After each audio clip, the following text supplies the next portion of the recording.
L'église de Orquídeas salue de tout son cœur et souhaite la bienvenue à notre sœur Maria Luisa.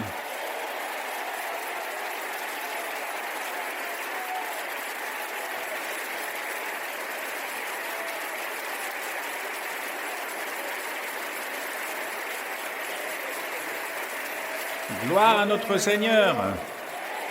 Quelle fête si belle et quelle joie si immense. Et cette joie est notre bénédiction.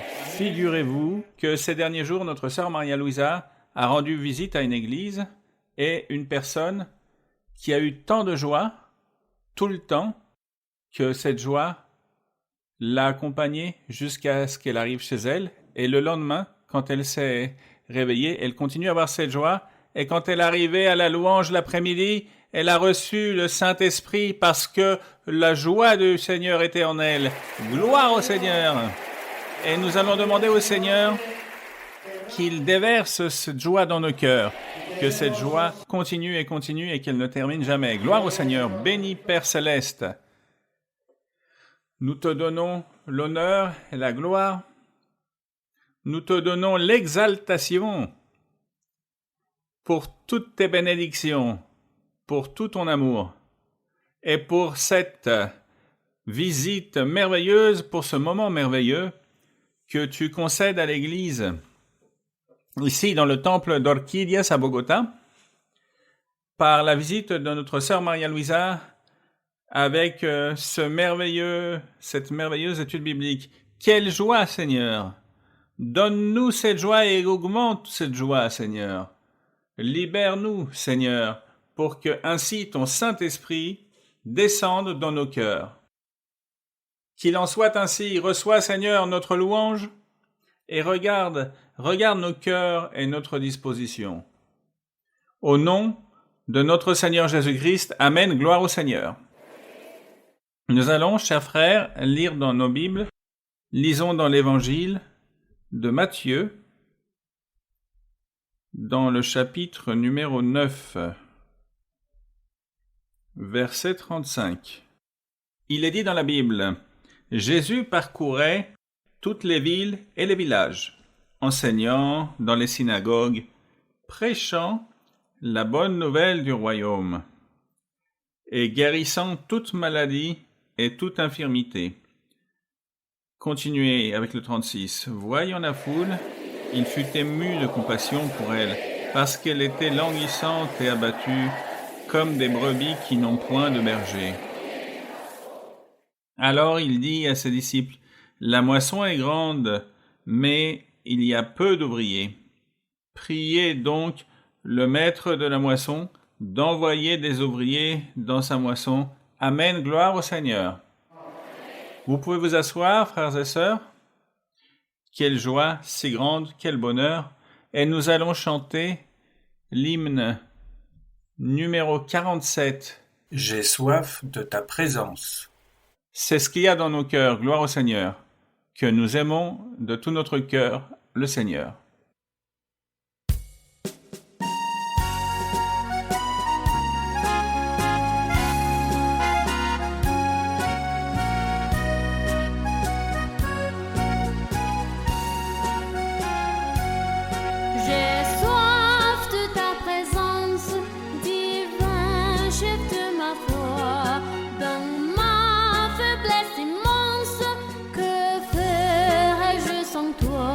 Chaque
Béni soit le nom du Seigneur. Gloire à notre Dieu. Pour ce moment merveilleux, vraiment, nous sommes si heureux. J'aimerais vous présenter notre frère César Eduardo Moreno, si vous voulez bien vous mettre debout, notre sœur Angela Oviedo. Notre frère est l'administrateur mondial de l'Église. Il dirige le bureau de l'Église en compagnie de son épouse. J'aimerais saluer aussi toutes les personnes qui accompagnent notre sœur Maria Luisa. Si vous voulez bien vous mettre debout, ceux qui viennent des autres églises, je vous invite à vous lever et de grands applaudissements pour nos frères et sœurs qui nous rendent visite. Ils sont ici dans la partie de devant. Que Dieu vous bénisse. Je veux vous rapporter que samedi, quand notre sœur Maria Luisa a été ici à l'église d'Orquídea, quelqu'un s'est approché avec un bébé qui ne pouvait pas dormir. Ça faisait longtemps qu'il ne pouvait pas dormir et la sœur Maria Luisa a pris le bébé dans ses bras et depuis, le bébé dort de manière placide. Gloire au Seigneur. Aussi, récemment, notre sœur Maria Luisa a rendu visite à une autre église ici, à Bogota, et notre sœur a senti dans son cœur une grande compassion et elle a souhaité, elle a senti qu'elle voulait partager un moment avec les frères et sœurs et à cet instant-là, on lui a amené un enfant qui avait de l'asthme et la sœur Maria Luisa l'a pris dans ses bras et l'enfant a été complètement guéri. La toux est complètement partie de cet enfant. Une sœur qui avait une masse dans sa poitrine et elle n'en avait fait part à personne dans son foyer, mais quand elle a vu notre sœur Maria Luisa, elle a demandé au Seigneur que le Seigneur le bénisse et avec sa foi qu'elle avait, elle s'est approchée et à cet instant, la sœur a reçu sa bénédiction parce que quand elle est arrivée chez elle, la masse, le corps avait complètement disparu. Gloire au nom de notre Seigneur. Le même jour, quand la sœur a dit « Je dois être un moment avec les frères et sœurs » parce que Dieu l'a touché, elle a senti un amour profond et c'était la bénédiction de Dieu. Un frère qui avait été mal opéré des yeux aussi, quand notre sœur Maria Luisa est passée, il a clamé le Seigneur pour être guéri et il a été complètement libéré. Ses yeux ont été parfaits. Ça a été l'opération bien faite. Gloire au Seigneur. Et aussi, un frère, ainsi comme le témoignage initial qui a senti tant de joie, il rapporte qu'il a été chez lui en train de chanter et des voyous sont sortis à sa rencontre. Et il ne s'explique pas comment, mais il a continué à chanter pendant que les délinquants allaient lui enlever ses biens. Mais il s'est passé quelque chose de curieux parce qu'ils se sont enfuis tout d'un coup, parce que cette joie du Seigneur était avec lui, il l'a protégé. Alors ça a été un miracle merveilleux. De sorte que nous sommes grandement bénis, gloire au Seigneur. Nous allons nous mettre debout pour chanter le cantique numéro 3. Je louerai l'Éternel. Gloire au Seigneur.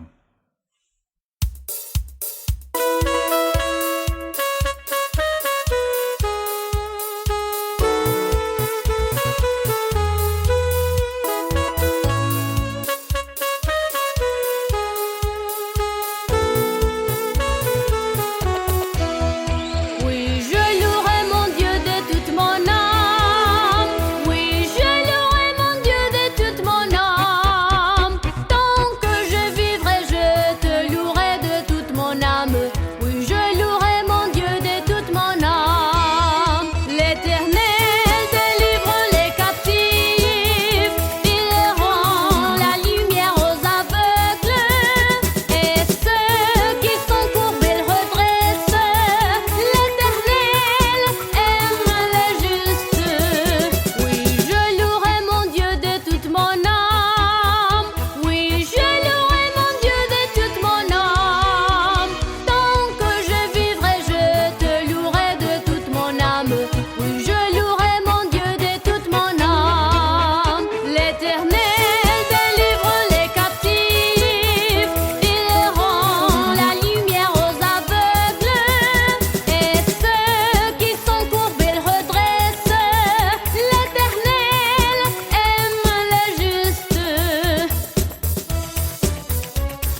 Saint est le nom du Seigneur.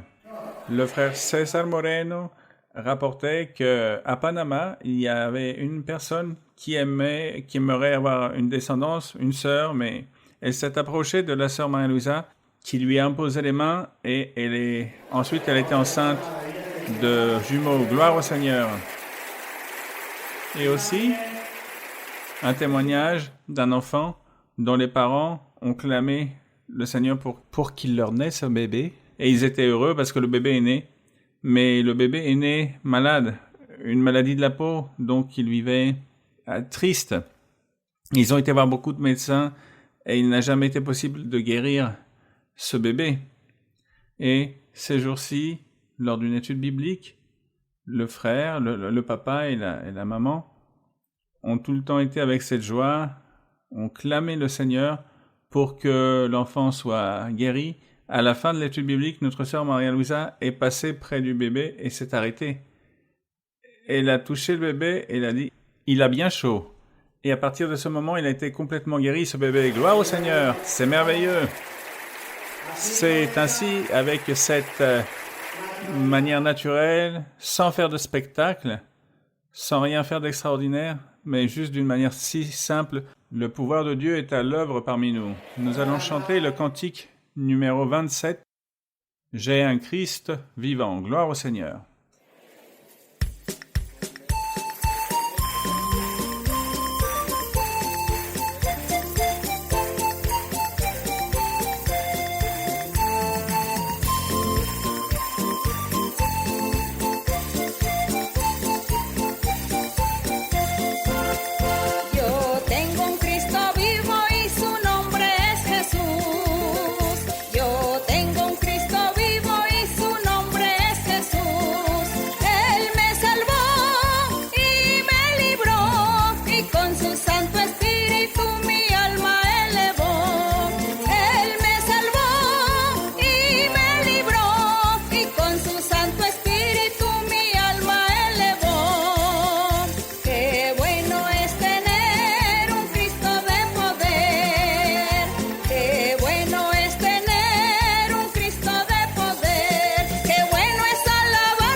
Béni soit le nom du Seigneur.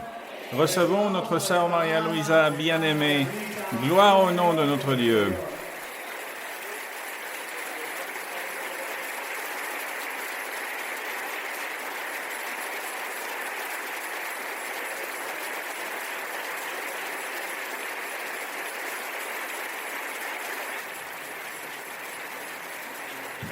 Que le Seigneur vous bénisse, mes frères et sœurs. Que Dieu vous bénisse grandement, toutes les personnes qui se trouvent ici, ainsi que celles qui se trouvent là-bas dans le parking. Que Dieu vous bénisse. Voici pourquoi nous ne pouvons pas prévenir à l'avance, car sinon toutes les personnes voudraient venir ici, dans cette réunion. Et qui d'entre nous ne veut pas, plus que tout, se retrouver dans les parvis du Seigneur, c'est-à-dire toujours nous rassembler en tant qu'Église pour louer notre Dieu. Il s'agit des parvis, les parvis du Seigneur. Et au final, l'endroit reste petit. Mais bon. Ici, grâce au Seigneur, nous avons les vidéos et ensuite les frères et sœurs auront l'opportunité de pouvoir voir la réunion d'aujourd'hui à travers les vidéos, puis d'écouter les questions et réponses. Nous allons donc aujourd'hui réaliser une étude biblique avec des questions et je pense que certains frères et sœurs sont déjà prêts, ou du moins quelques-uns, car le temps est court. Mais de toute façon, nous allons nous réjouir en le Seigneur. Nous allons être très heureux en notre Dieu. J'imagine la course que nous menons, notre vie, la vie que nous menons vers Dieu. Je l'imagine comme lorsque les personnes marchent sur une voie ou montent une montagne et qu'il y a un chemin et les personnes suivent et toutes les personnes ont leur sac à dos derrière le dos en train de marcher vers un certain but. Ainsi est notre vie spirituelle. Tous les jours de notre vie, nous marchons et nous donnons un pas en avant vers la vie éternelle. Alors soyons fidèles à Dieu, soyons fermes, persévérons dans la voie du Seigneur. Et un jour, nous allons tous nous rassembler dans ce ciel, dans cette ville que Dieu a préparée pour nous. Nous allons tous nous retrouver là-bas très heureux. Il y aura un grand espace et nous serons très heureux pour louer notre Dieu, pour lui rendre grâce. Vous pouvez vous asseoir, mes frères et sœurs. Je disais aussi au Seigneur dans ma prière que le Seigneur envoie la puissance du Saint-Esprit sur chacun des frères et sœurs, qu'il nous donne de son autorité et qu'il nous revêtisse de puissance pour le servir. La puissance du Très-Haut. La puissance du Très-Haut. Voici ce que nous devons toujours demander à notre Dieu. Le Seigneur Jésus-Christ, avant de monter au ciel, il a dit aux disciples qu'il ne fallait pas partir de Jérusalem, de la ville de Jérusalem. Il leur a dit qu'ils devaient rester là-bas, qu'ils devaient attendre jusqu'à ce qu'ils soient revêtus de la puissance du Très-Haut. Voici ce que leur a dit le Seigneur. Et ils l'ont fait ainsi. Ils ont attendu, ils se sont rassemblés pour prier. Lorsqu'un jour, par surprise, l'Esprit Saint les a revêtus de puissance, leur a donné les dons spirituels, et tous ont commencé à parler en langue et à prophétiser à un grand nombre de personnes, appartenant à différentes nations. Voici ce que nous devons demander à notre Dieu, que le Seigneur nous revêtisse de la puissance du Très-Haut, afin que Dieu nous mette à son service comme il nous l'a promis. Bien, mes frères et sœurs, nous allons donc ouvrir la Bible, ici dans l'Épître des Galates, chapitre 3. Épître aux Galates, chapitre 3. Non 13, mais chapitre 3. Et nous allons lire, nous allons méditer sur la parole à partir du verset 19 jusqu'au verset 29. Dans ma Bible, il existe un sous-titre qui s'intitule « La foi affranchie de la loi ». Voulant ici exprimer au sujet de cette loi, nous nous trouvons ici dans les Épîtres aux Galates, chapitre 3, une lettre dédiée aux apôtres, aux Galates.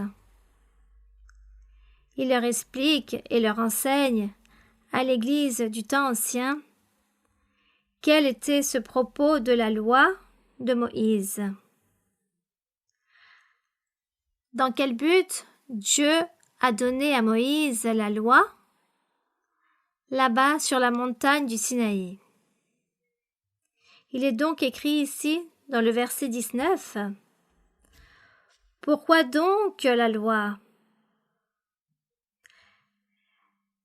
Car dans les chapitres antérieurs, l'apôtre était en train d'éclaircir que personne n'allait obtenir le salut éternel par le fait d'accomplir ou d'observer ou de suivre la loi de Moïse. Car il existait maintenant un autre chemin, une autre manière d'obtenir la vie éternelle, c'était de croire en Jésus-Christ ou d'avoir la foi en le Seigneur Jésus-Christ. C'est pourquoi il pose une question que beaucoup dans le temps ancien lui posèrent, principalement les Juifs. Ils lui demandèrent « Si le chemin est Jésus-Christ, alors nous devons suivre Jésus-Christ, alors à quoi bon sert la loi ?» C'est pourquoi l'apôtre commence donc à donner une explication. Il dit « Pourquoi donc la loi ?» La loi a été donnée ensuite à cause des transgressions, c'est-à-dire tous les péchés ou toute la méchanceté qu'a commis l'homme depuis Adam. Jusqu'à Moïse, l'homme avait commis beaucoup de péchés. C'est pourquoi Dieu a détruit à travers le déluge. Cependant, Dieu a envoyé une nouvelle opportunité aux êtres et il a de nouveau peuplé le territoire. Et c'est lorsque le Seigneur prend la décision d'établir la loi dans le cœur et dans les pensées des êtres à travers de Moïse. C'est à lui à qui il a envoyé tous ses ordres, ses règles. C'est pourquoi il est écrit ici que la loi a été ensuite, à cause des transgressions, donnée jusqu'à ce que vint la postérité. Donc la loi a été établie jusqu'à ce que vienne la postérité, à qui la promesse avait été faite. Et nous pouvons nous rappeler lorsque Dieu a parlé à Abraham.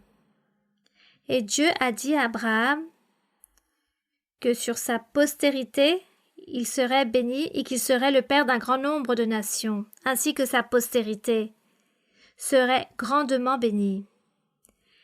Et cette postérité dont Dieu parlait à Abraham, lorsqu'il lui a dit que sur sa postérité, il allait envoyer toute la bénédiction, il faisait référence à notre Seigneur Jésus-Christ.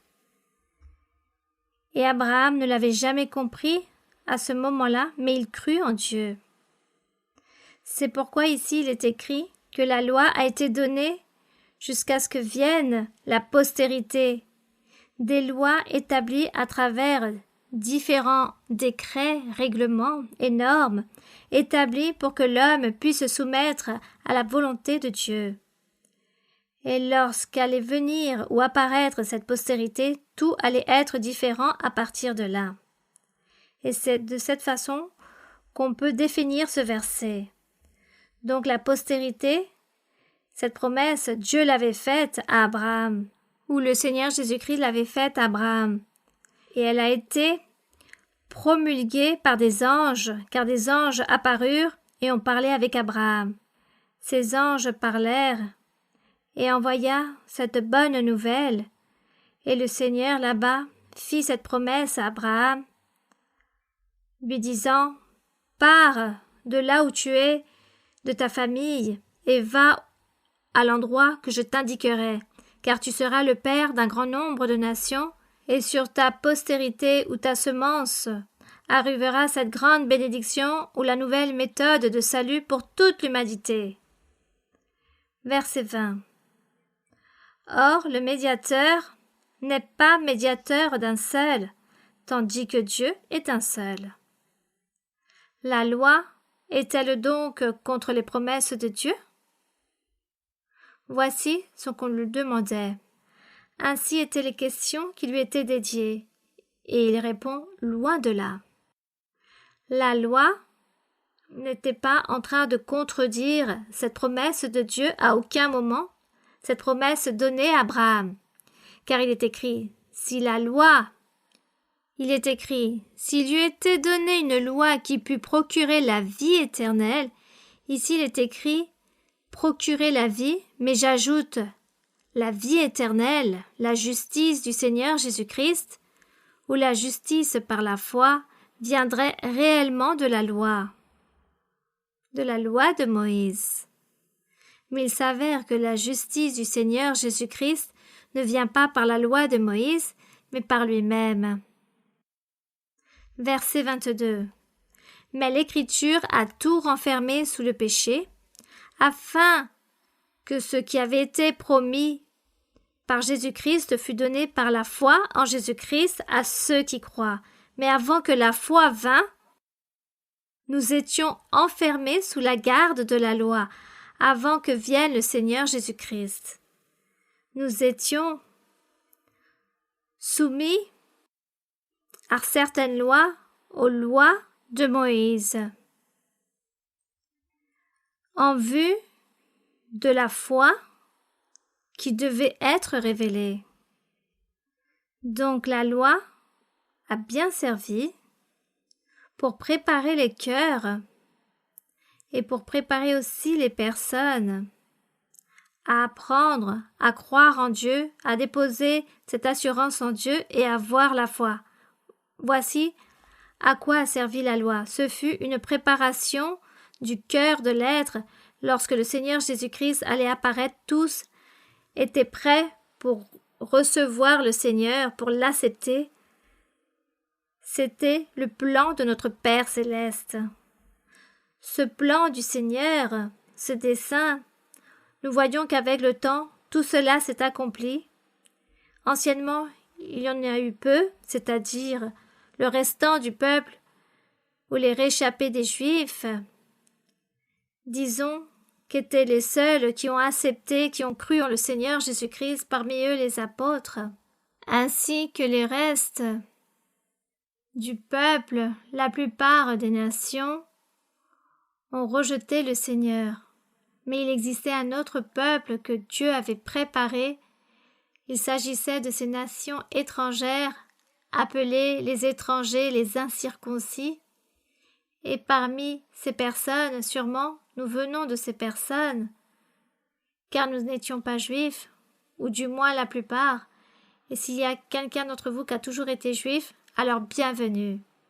Mais en parlant de nous, les personnes qui ne venons pas des Juifs, de la lignée des Juifs, nous étions des non-Juifs, des païens, et Dieu avait préparé tout cela pour les païens, et aujourd'hui, nous nous en réjouissons. Et non seulement depuis maintenant, mais depuis le temps que le Seigneur Jésus-Christ est apparu et est monté au ciel, c'est-à-dire ces non-Juifs, à partir de là, commencent à jouir de ces grandes bénédictions, de cette grande promesse, de cette semence, de cette postérité, de cette foi que Dieu avait parlé, que la loi serait le chemin ou ce pont pour arriver à Jésus-Christ, pour que nous puissions avoir cette foi et croire en le Seigneur et recevoir sa bénédiction.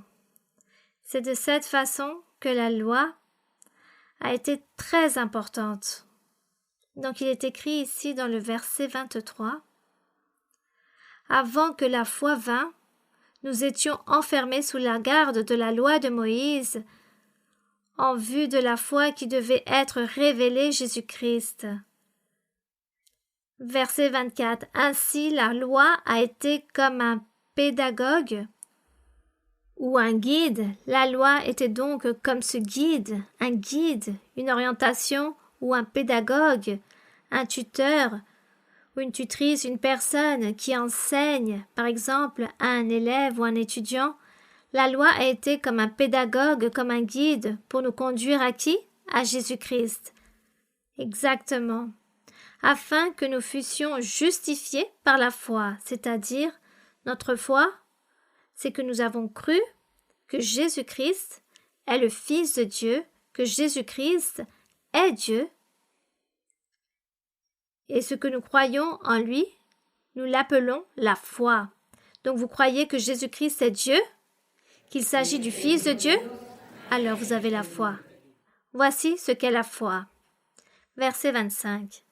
La foi étant venue, nous ne sommes plus sous ce pédagogue, sous ce guide ou sous la loi de Moïse, car la foi est venue, donc maintenant nous suivons cette voie de la foi du Seigneur, et maintenant la loi, grâce à elle, nous sommes en train de jouir du Seigneur Jésus-Christ. Nous n'avons plus besoin de tous ces règlements, de toutes ces ordonnances qu'il fallait accomplir, car toutes les choses qui se sont produites dans la loi de Moïse étaient l'ombre ou les images, ou c'étaient les représentations symboliques de ce qui allait se produire dans le futur, c'est-à-dire nous-mêmes. Nous sommes cette représentation symbolique de tout ce qui s'est produit dans la loi de Moïse, et nous rendons grâce au Seigneur. Les sacrifices, par exemple, des animaux, par exemple, aujourd'hui nous sommes un sacrifice vivant pour Dieu. Le chandelier, l'encens, aujourd'hui nous sommes cet encens. Lorsque nous louons le Seigneur, lorsque nous prions le Seigneur, il s'agit de cet encens. Le chandelier, la lumière, nous sommes ce chandelier, nous devons éclairer, nous devons illuminer le monde, nous devons éclairer le monde car nous sommes ce chandelier. L'autel de bronze, d'airain, nous sommes cet autel où Dieu vient demeurer et nous le louons et nous le glorifions. Comme vous pouvez le voir, tout ce qui s'est produit dans la loi de Moïse, c'était pour nous. C'était nous-mêmes. Il s'agissait d'une figure, d'une ombre, d'une représentation de ce que nous, aujourd'hui, nous sommes et ce que nous devons être devant notre Dieu. C'est quelque chose de très beau de lire l'Ancien Testament ainsi que de tout ce que Dieu a enseigné au peuple d'Israël, de tout ce qu'il devait observer et réaliser.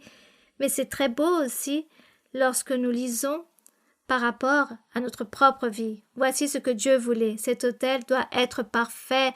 L'autel doit se bâtir de pierres que personne ne puisse la détruire, que personne ne puisse les briser. Avec cet autel de pierre, nous réalisons cet autel pour Dieu. Et toutes ces pierres, c'est qui?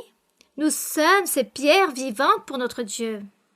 Et le Seigneur, dans l'ancien temps, faisait attention que ces pierres n'allaient pas être abîmées, car le Seigneur se remplit de miséricorde envers nous, et comme pierres vivantes que nous sommes, il prend soin de nous. Béni soit le Seigneur. Donc, il est écrit dans le verset 26. Ou dans le verset 25, « La foi étant venue, nous ne sommes plus sous ce pédagogue de la loi de Moïse, car vous êtes tous fils de Dieu par la foi en Jésus-Christ. » Gloire au Seigneur. Car vous tous qui avez été baptisés en Christ, car ici l'apôtre est en train de mettre en évidence le baptême, car le baptême c'est la première chose que Jean-Baptiste a commencé lorsqu'il disait aux Juifs. Il leur disait « Repentez-vous, car le royaume des cieux s'approche. » Il aurait pu dire « Repentez-vous, car la postérité d'Abraham promptement va être manifestée. » Il aurait pu dire aussi ainsi les choses. Mais cette postérité, c'était le même règne des cieux. Venait un roi pour régner, pour gouverner. Un roi qui n'allait pas être un roi humain comme quiconque ou un roi physique. Il s'agissait d'un règne spirituel. Tous attendaient un roi comme quiconque. Mais le Seigneur, dans l'ancien temps, par les prophètes, a parlé d'un règne parfait, d'un règne juste qui allait régner. Ils étaient tous heureux en disant « Oui, bien sûr, ce roi doit provenir de la meilleure famille. » Et tous étaient attentifs lorsqu'un nouveau-né arrivait, s'il s'agissait du roi des Juifs, le roi d'Israël. Mais ce règne n'était pas physique, mais spirituel. Et comme il était spirituel, c'est pourquoi Jean a dit et a parlé du royaume des cieux. Il n'a pas dit du règne de ce peuple d'Israël, ou ce règne terrestre, ou ce règne de la Judée, ou de Jérusalem. Il a parlé d'un règne des cieux. Et le royaume des cieux, il s'agit donc d'un roi parfait qui allait régner. Jusqu'au jour d'aujourd'hui, il règne et pour toujours.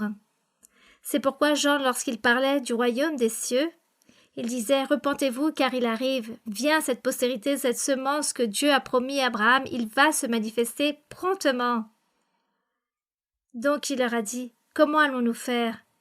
Et Jean disait « Eh bien chacun d'entre vous, repentez-vous, confessez vos péchés, confessez-les et baptisez-vous d'eau. Venez au fleuve du Jourdain et je vais vous baptiser, mais vous devez confesser tous vos péchés, tout ce que vous avez commis, et je vous baptiserai d'eau. » C'est pourquoi ici l'apôtre Paul met en évidence, dans le verset 27, « Vous tous qui avez été baptisés en Christ, vous avez revêtu Christ, c'est-à-dire, comme vous avez accepté Christ, vous avez cru en Christ, comme vous avez eu cette foi qu'il était le Fils de Dieu et qu'il s'agit du même Dieu, alors Dieu commence à vous revêtir, à revêtir ces êtres de sa puissance, de sa grâce et de sa même personne. C'est pourquoi nous disons que nous sommes tous revêtus de Dieu. Verset 28. Il n'y a plus ni juif ni grec. Lisez ce verset, car il faut être très attentif à ce verset. Il n'y a plus ni juif ni grec, il n'y a plus ni esclave ni libre, il n'y a plus ni homme ni femme, car tous, vous êtes quoi? Un seul en Jésus-Christ. L'Évangile, cette semence, cette postérité, cette promesse que Dieu a fait de cet Évangile merveilleux, le Seigneur Jésus-Christ a rassemblé, il a uni les êtres. Il les a tous rassemblés avec un seul cœur. Donc le cœur du juif qui se convertit à Jésus-Christ, le cœur des non-juifs, des grecs, des païens comme nous. Nous nous convertissons en Jésus-Christ, le cœur d'une personne esclave ou d'une personne libre, d'un homme, le cœur d'une femme qui confie, qui croit, qui a la foi, qui a accepté le Seigneur, qu'elle a reçu le Seigneur. Donc, tous, nous sommes tous quoi?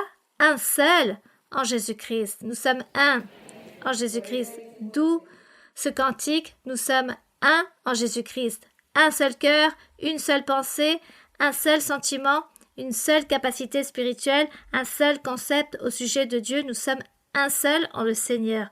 Gloire à notre Dieu. Puis ici, il est écrit dans le verset 29. Et si vous êtes à Christ, vous êtes donc la postérité de qui? D'Abraham. Nous sommes donc les fils d'Abraham par la foi, et nous sommes aussi héritiers selon la promesse. Que la gloire soit pour notre Dieu. Nous rendons grâce à notre Dieu pour toute sa miséricorde, pour son amour. C'est merveilleux de croire en Dieu et de suivre sa voie, son chemin. C'est merveilleux. Ô combien est belle la vie avec Dieu, avec Jésus-Christ. Je ne sais pas pourquoi il y a des personnes qui se lassent, des personnes qui se lassent, ils se fatiguent de chercher de Dieu, de prier, de chanter, de déposer cette confiance en Dieu et régressent dans le monde pour vivre une vie mondaine. Je ne comprends pas pourquoi ces personnes font cela. Peut-être le démon vient et possède ces personnes, vient dans le cœur ou dans la pensée de cette personne et détourne la vie de ces gens. Mais nous devons prier pour toutes ces personnes. Nous devons prier pour tous ces gens. Chantons, nous sommes un seul en Jésus-Christ et nous allons commencer avec les questions de ce soir, avec les questions et réponses. Nous allons donc chanter ainsi sur la piste musicale. Somos uno en Cristo, somos uno solo. Somos uno en Cristo, somos uno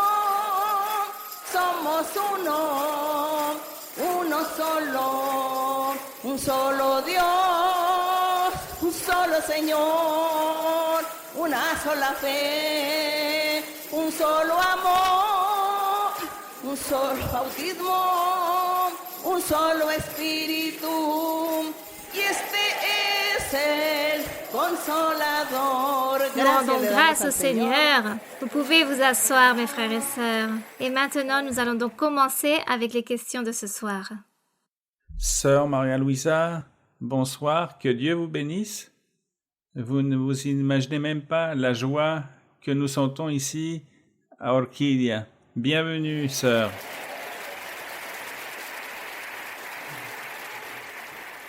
Sœur, j'ai une question dans la Bible. C'est dans Job, chapitre 22, et 28. Oui. Je peux lire? Oui, mon frère. Le livre de Job, chapitre 22. Job, chapitre 22 jusqu'à 28. Oui, vous pouvez lire. Reçois de sa bouche l'instruction et mets dans ton cœur ses paroles. Tu serais rétabli si tu reviens au Tout-Puissant, si tu éloignes l'iniquité de ta tente. Jette l'or dans la poussière, l'or d'Ophir parmi les cailloux des torrents. Et le Tout-Puissant sera ton or, ton argent ta richesse. Alors tu feras du Tout-Puissant tes délices. Tu élèveras vers Dieu ta face. Tu le prieras et il t'exaucera. Et tu accompliras tes vœux.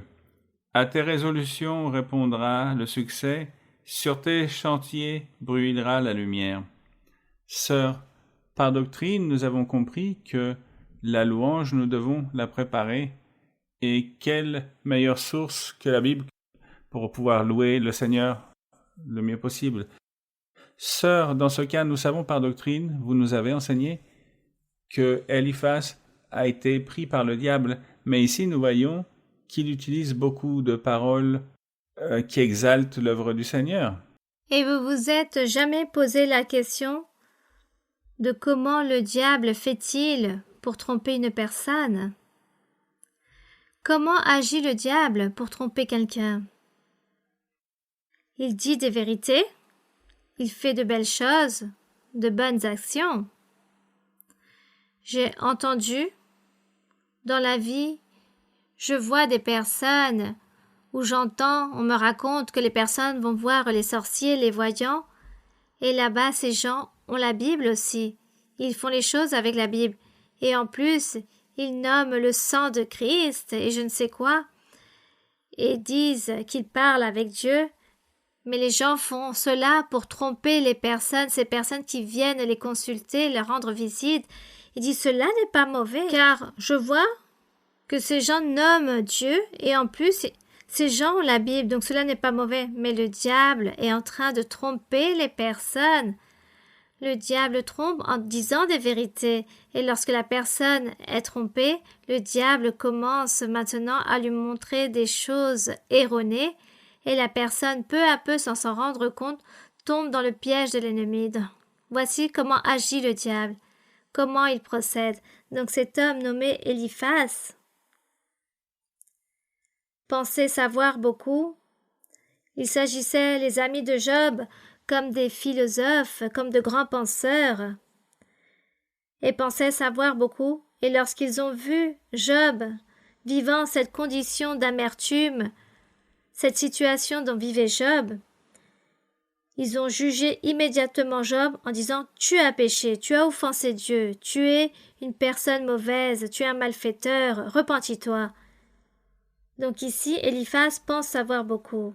C'est pourquoi Eliphaz, utilisé par le diable pour tromper Job, pour que Job puisse tomber dans le piège du diable et se plaindre de Dieu, car voici ce que Satan a dit à Dieu.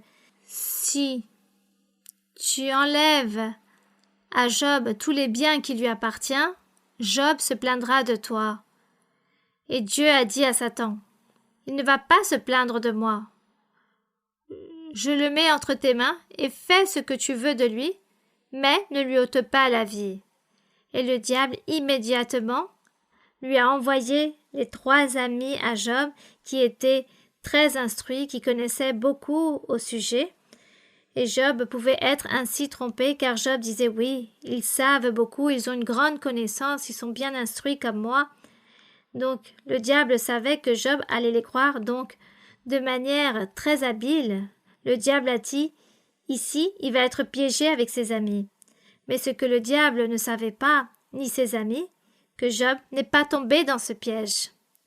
Donc voici ce que dit ce personnage, qui était utilisé par le diable pour tromper. Il disait « Reçois maintenant de sa bouche l'instruction et mets dans ton cœur ses paroles. Si tu seras rétabli et tu reviens au Tout-Puissant en disant « Maintenant que tu as péché, reviens vers Dieu. » Et de cette façon, tu seras édifié. Éloigne l'iniquité de ta tente, jette l'or dans la poussière Il lui faisait des promesses de toutes les choses possibles, de tous les bienfaits que Dieu pouvait lui donner s'il allait se repentir.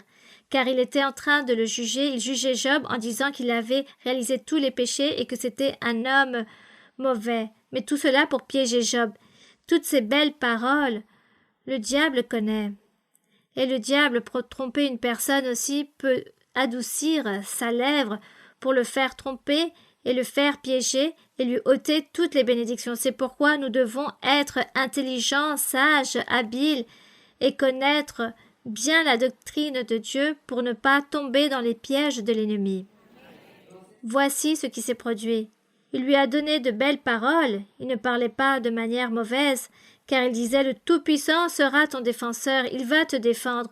Tu recevras beaucoup d'argent, tu élèveras vers Dieu ta face. » Comme lorsqu'un jour, le diable s'est apparu à un frère.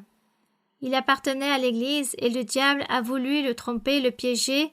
Le diable lui est apparu en disant que Dieu allait le bénir, qu'il allait recevoir beaucoup de choses, des richesses, et comme ce frère était ambitieux et le diable connaissait ce sentiment qu'il avait au sujet de l'argent, et le diable lui a dit « Je vais t'enrichir, alors mets-toi à genoux et élève mon nom. » Et ce frère n'a pas voulu lui obéir et s'est rendu compte que c'était bien le diable qui lui parlait et il pensait que c'était Dieu, mais c'était le diable. Vous voyez ? Ainsi agit le diable. Donc tous ces habits de Job ont été utilisés par le diable, même s'il disait de belles paroles et qu'apparemment des choses sensées, il s'agissait réellement d'un piège que le diable voulait que Job tombe dans cette tromperie et dans ce mensonge. Bien, continuons ? Oui, continuez mon frère à poser votre question. Je voulais vous demander, nous voyons qu'il parle des choses qui sont belles. Ces paroles, est-ce que nous pourrions les utiliser pour la louange, même si nous savons que dans le contexte, ils sont utilisés par le diable ou Mais par exemple, pourquoi vais-je prononcer ce genre de paroles? Par exemple, ici, il est écrit « Tu auras plus d'or que de poussière, et comme l'or d'Ophir, parmi les cailloux ou des torrents. » Pourquoi voulons-nous demander des choses matérielles qui périssent? Pourquoi ne demandons pas au Seigneur plutôt des choses spirituelles? Car les choses matérielles, Dieu nous le donne s'il veut nous le donner. Il nous le donnera. Demandons plutôt au Seigneur des choses spirituelles qui nous revêtissent de connaissance, d'intelligence, de puissance du Très-Haut, que nous puissions avoir Dieu avec nous, que les personnes fassent des choses correctes. Voici ce que nous devons demander au Seigneur. Pourquoi demander toutes ces choses physiques ou matérielles? Car plus loin il est écrit « Alors tu feras du Tout-Puissant tes délices ».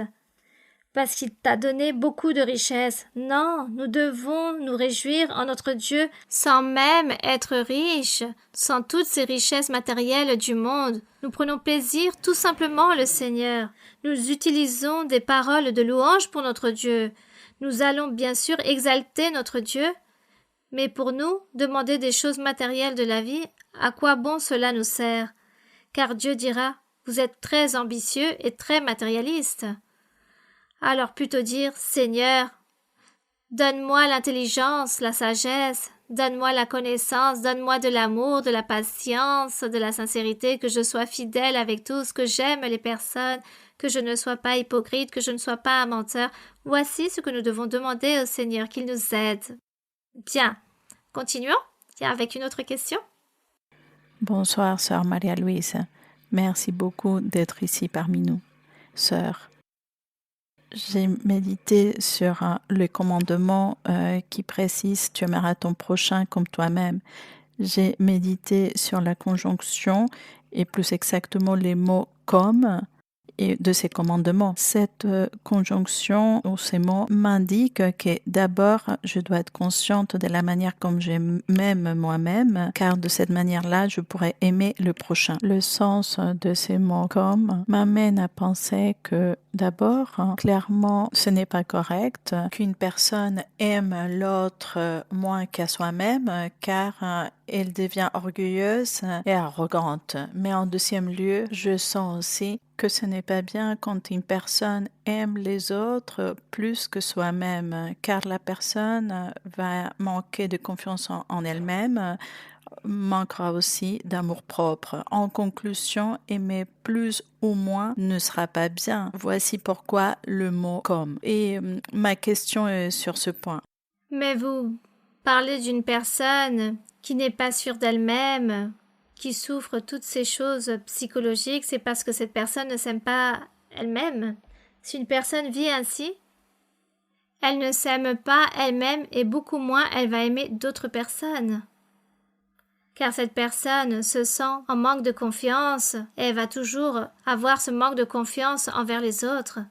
Donc, s'aimer soi-même, c'est que cette personne ne souffre pas et ne manque de rien, ni de confiance, même pas du côté psychologique mais aussi physique. Par exemple, la douleur que nous pouvons ressentir, parfois nous avons froid, faim, de la douleur, de l'angoisse.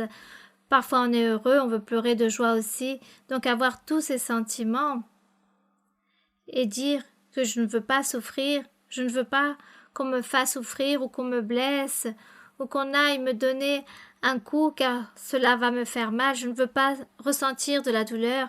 Nous disons toujours, nous voulons la meilleure chose pour soi-même, que nous voulons être bien et je veux que tout aille bien dans ma vie, que je ne manque pas de faim, que je ne manque pas de froid ou de chaud.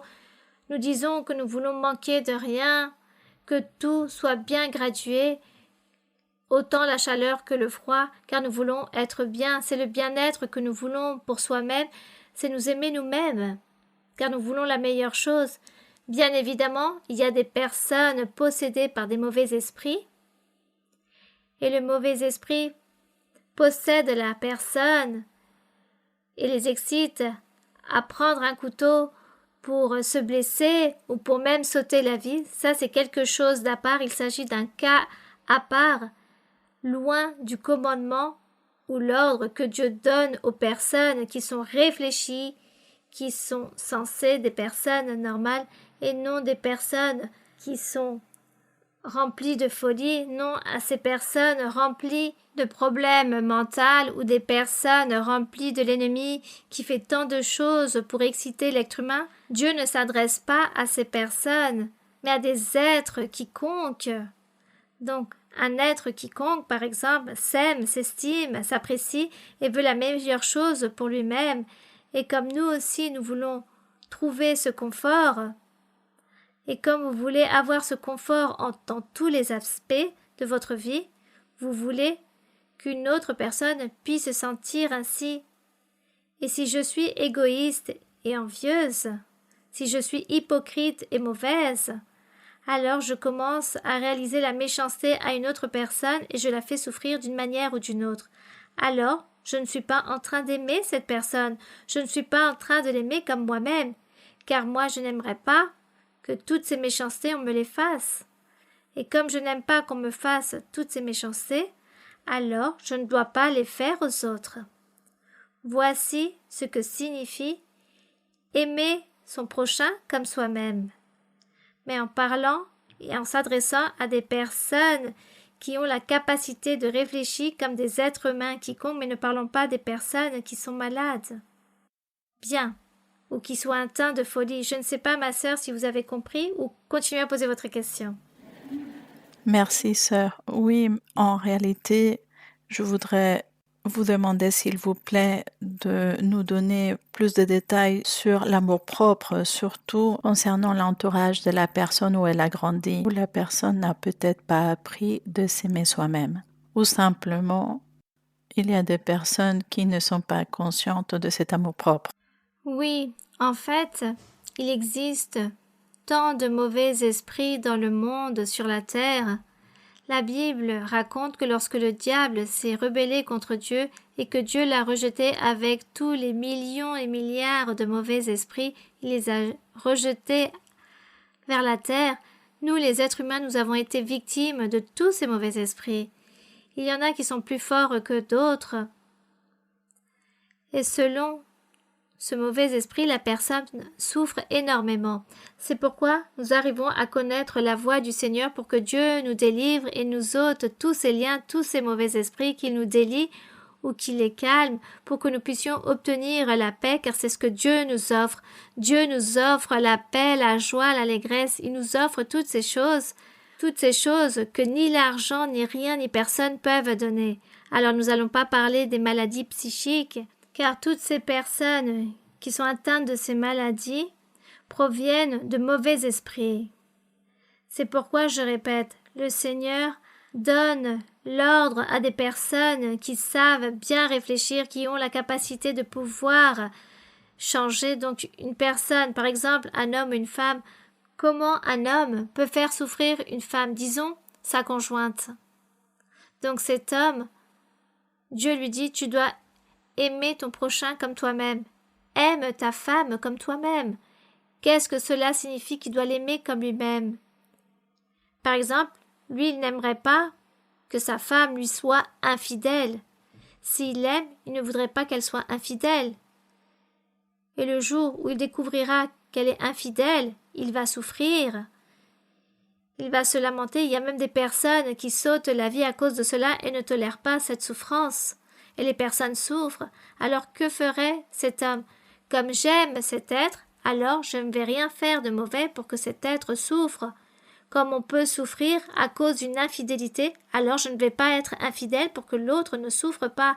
Au contraire, je lui serai fidèle. Et cette personne sera heureuse, car je vais lui être fidèle, car j'aime cette personne et je ne veux pas qu'elle souffre. Voici ce que dit le commandement. Aime ton prochain comme toi-même. Ou donnons un autre exemple, par exemple, d'un mensonge ou d'une hypocrisie. Si par exemple, une personne a un ami et dépose toute sa confiance en disant « il s'agit de mon grand ami », mais il se rend compte que cet ami est hypocrite, alors il va se sentir blessé, il va dire « je suis triste, c'était mon ami, mon meilleur ami, cet ami m'a trahi, cet ami est hypocrite, maintenant je suis mêlé à un grave problème, quelle tristesse ». Alors que fait cette personne? Moi, je n'aime pas qu'on soit hypocrite avec moi, je n'aime pas l'hypocrisie. Alors moi non plus, je ne vais pas être hypocrite avec les autres. Je ne vais pas être hypocrite, car cela est mauvais. Donc cela produit de la souffrance. Alors je vais être sincère, je vais aimer avec sincérité, je vais parler avec la vérité pour que la personne qui est en face de moi soit heureuse, même avec une amitié. Vous voyez, au sujet des souffrances, peu importe la souffrance, la personne qui dit des mensonges, par exemple, ou celui qui vole. Une personne, par exemple, a tous ses biens et vient une autre personne et lui vole ses biens, alors elle va s'attrister en disant « je suis triste car on a volé tous mes biens, des choses en quoi j'étais attachée. » On s'attriste. Alors, je commence à voler aux autres et je dirais « je ne dois pas faire cela. » Car si on me l'a fait, j'ai souffert, ça m'a fait mal. Alors, je ne fais ça non plus à personne. Je ne vais pas ôter aux autres leurs biens, car les personnes vont souffrir si on lui ôte leurs biens. Comme moi, ça me fait mal, cette personne aussi peut souffrir. Voici ce que signifie ce commandement. Aime ton prochain comme toi-même. C'est cela. Parmi les personnes, comme quiconque, ne parlons pas des personnes atteintes de maladies psychiques. Car il s'agit d'un autre sujet, il s'agit de mauvais esprits qui viennent tourmenter la personne, le jeune, l'adulte. Et maintenant, il faut, à ce moment-là, prier pour ces personnes pour qu'elles soient délivrées, car ces personnes souffrent énormément. Les personnes souffrent elles-mêmes et font souffrir les autres aussi. Bien, ma sœur. Est-ce que vous êtes en accord ou continuez à poser votre question? Merci beaucoup, sœur, que Dieu vous bénisse. Bien, bien. Continuons. Bonsoir, sœur Maria-Louisa, que Dieu vous bénisse. C'est une promesse du Seigneur et nous lui rendons gloire parce que pour beaucoup d'entre nous, c'est une promesse accomplie du Seigneur. Merci d'être venu. Ma question se trouve dans 2 versets de la Bible. La première partie est dans Éphésiens 2, verset 3. Épître aux Éphésiens, chapitre 2, verset 3. Oui? Il est dit « Nous tous aussi, nous étions de leur nombre, et nous vivions autrefois selon les convoitises de notre chair, accomplissant les volontés de la chair et de nos pensées. Et nous étions par nature des enfants de colère, comme les autres. » La deuxième partie de la question est dans Première épître de Pierre, chapitre 3, versets 2 à 4. Oui. Il est dit: En voyant votre manière de vivre chaste et réservée, ayez non cette parure extérieure qui consiste dans les cheveux tressés, les ornements d'or ou les habits qu'on revêt, mais dans la parure intérieure et cachée dans le cœur la pureté incorruptible d'un esprit doux et paisible, qui est d'un grand prix devant Dieu. Ma question, sœur, est, s'il vous plaît, si vous pouvez nous développer cette partie de ne plus être enfant de colère, mais être vêtu de paix. Ce verset que vous venez de lire, c'était dans la première épître de Pierre. Oui, ma sœur. Là, il s'adresse aux femmes au sujet de la manière comment elles devaient se vêtir ou de la manière comment elles devaient vivre. Mais je voudrais me focaliser un peu plus en ce que le frère vient de me demander car je viens d'oublier. Mais je veux me focaliser, par exemple, par rapport à l'apparence. Disons qu'elle ne soit pas si soulignée, mais que tout doit provenir de l'intérieur, car anciennement le peuple d'Israël, la plupart des personnes qui avaient de l'argent, c'est-à-dire les personnes riches, s'habillaient avec des vêtements très luxueux et utilisaient beaucoup de bijoux, beaucoup de parfums. Disons que tout ce luxe était mis en évidence par le fait d'être très riches dans tous les aspects. Ces personnes avaient tant de richesses, vivaient beaucoup mieux, donc démontraient leur importance ou leur rang social. Ils le démontraient par leur manière de se vêtir ou de manger. Voici comment étaient distinguées toutes ces personnes importantes. Rappelons-nous que dans l'ancien temps, nous lisons qu'il y avait des esclaves, des serviteurs, donc c'étaient les personnes les plus pauvres. Et ces personnes travaillaient aux riches. Donc les femmes aussi voulaient démontrer leur importance devant les autres.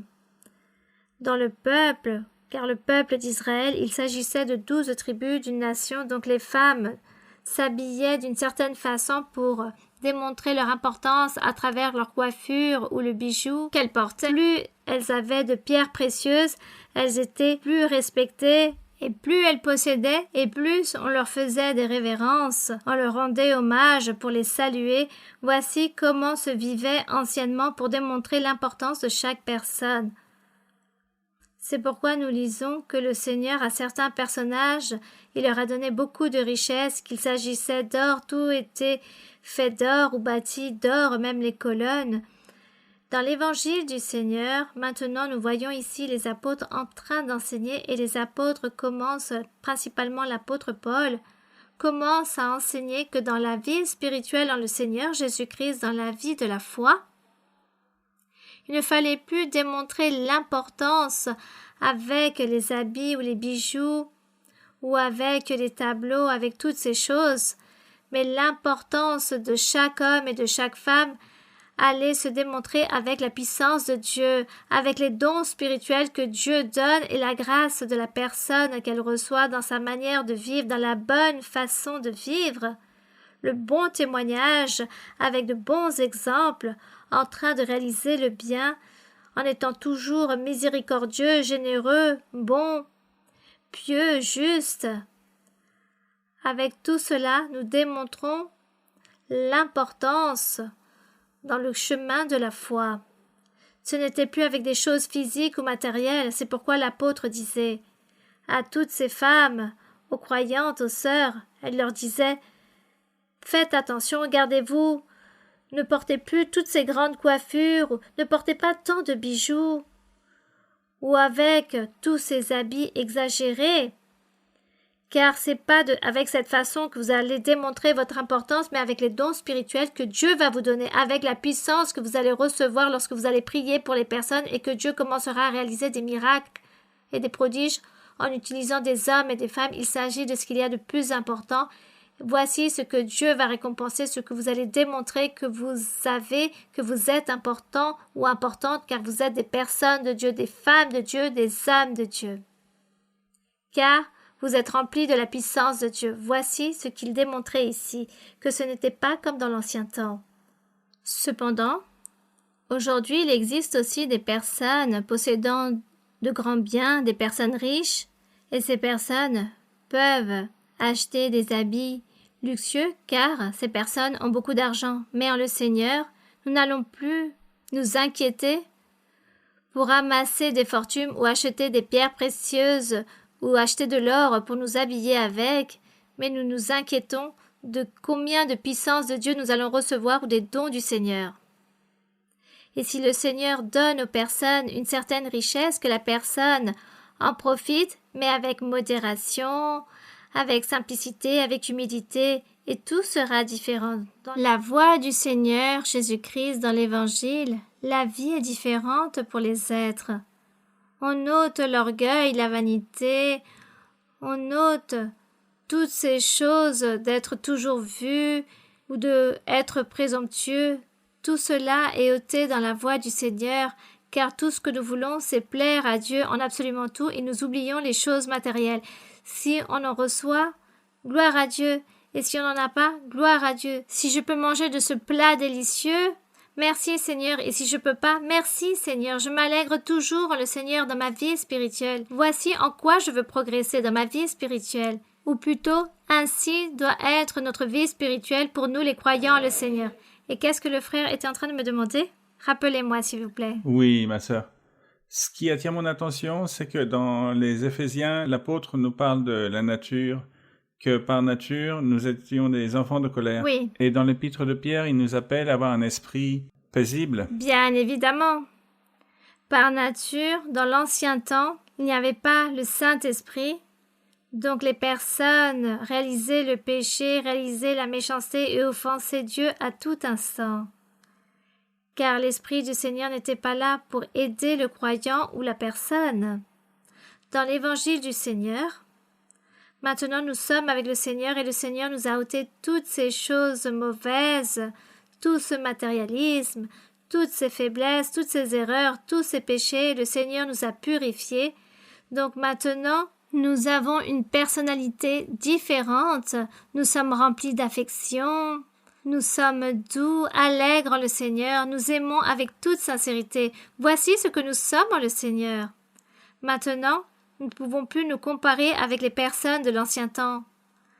Malheur à eux car ils n'avaient pas le Saint-Esprit, mais aujourd'hui, le Saint-Esprit nous aide à vivre une vie meilleure en le Seigneur. Bien. Donc nous sommes ici chaque jour en train de lire la Bible. Il faut continuer à lire la Bible. Il faut préparer nos cœurs pour être au service de Dieu, continuer de l'avant. Nous n'avons plus aucun motif pourquoi régresser, pourquoi regarder sur les côtés, car le monde ne nous apporte pas le bonheur ou la joie. Dieu est le seul qui nous rend heureux.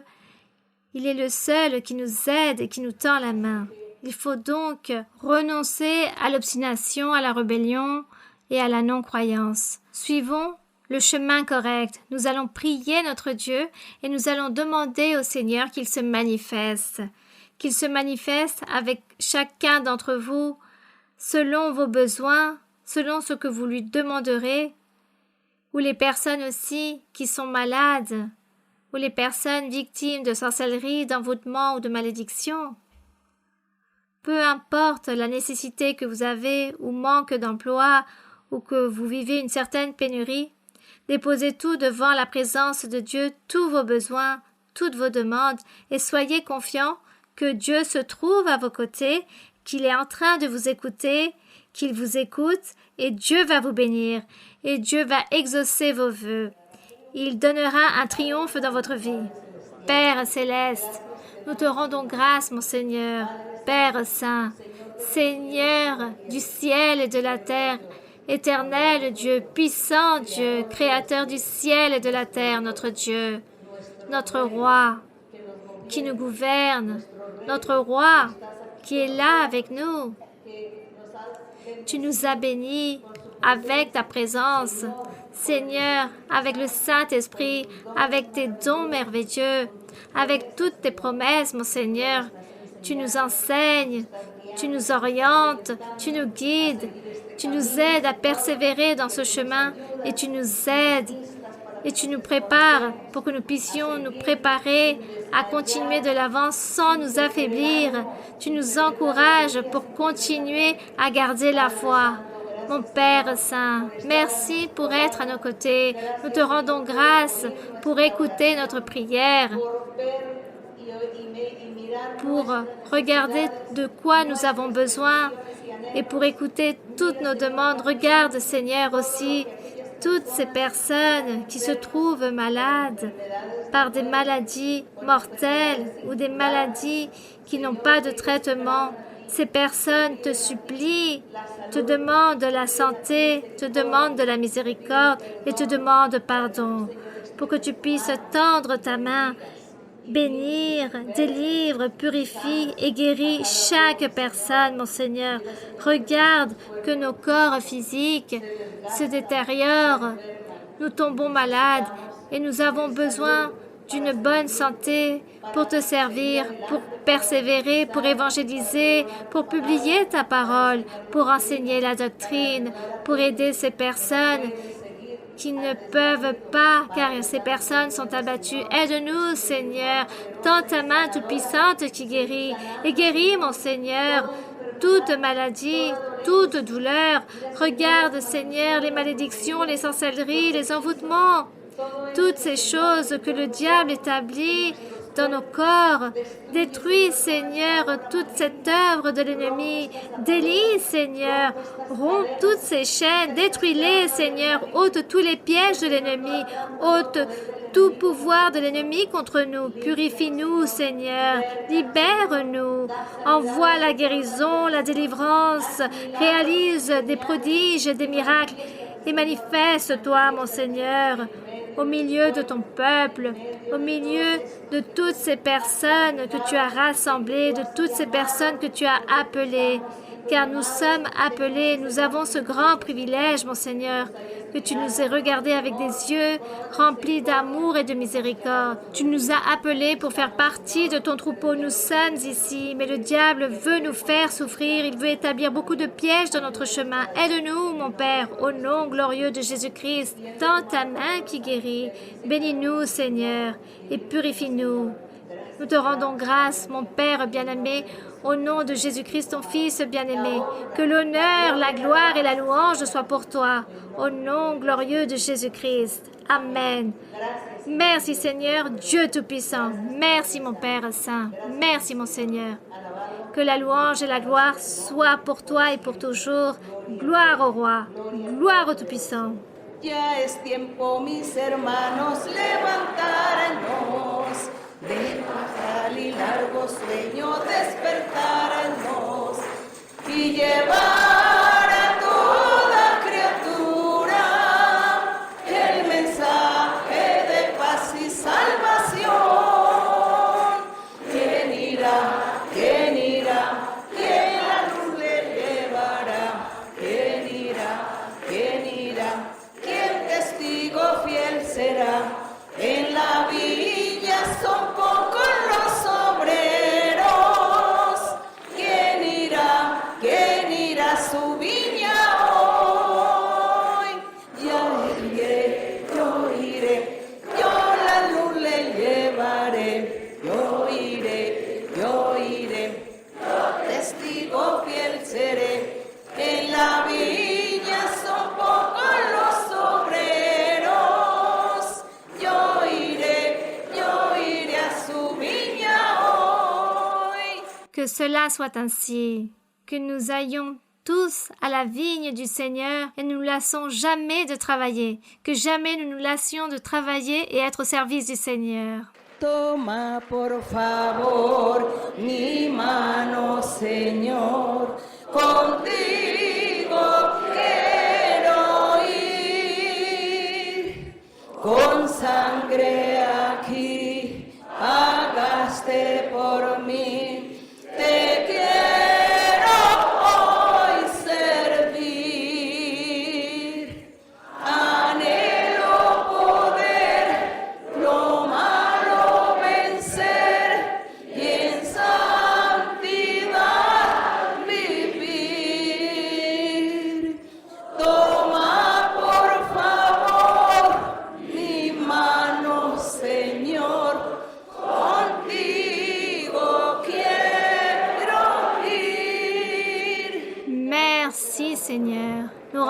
grâce à notre Père. Nous rendons grâce au Seigneur. Mes frères et sœurs, merci beaucoup. Que le Seigneur vous bénisse, vous tous aussi là-bas, et ici et là. Que Dieu vous bénisse. Merci mes frères et sœurs, que Dieu vous bénisse. Et à très bientôt. À très bientôt à l'enseignement ou dans les vidéos de l'étude biblique. Que Dieu vous bénisse. À très bientôt. Merci.